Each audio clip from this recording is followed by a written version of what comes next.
Okay? Some states are a little more conservative, a little more hardcore than others. I know when I recently moved from the West Coast, they're a lot more liberal. If you made a mistake and you've shown rehabilitation, you're doing something different, they have resources and jobs and things available. Here's a little more conservative in Missouri. But what you need to be aware of is that that's the law, Homeland Security Act. So they ask for background checks.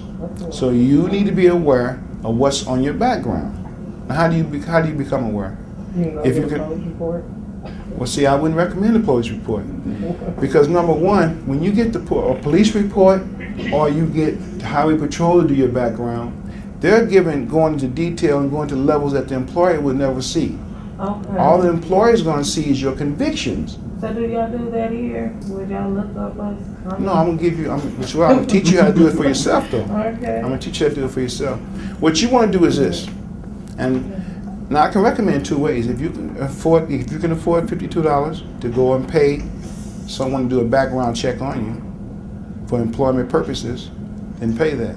If not, you can do this for yourself. You can go online, apply for a job that you have the skills for.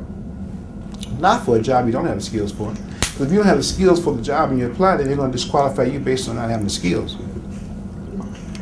You want to apply for a job you have the skills for, there's going to be a little disclaimer there that says, will you allow us to do a background? Will you submit to a background check? You check yes.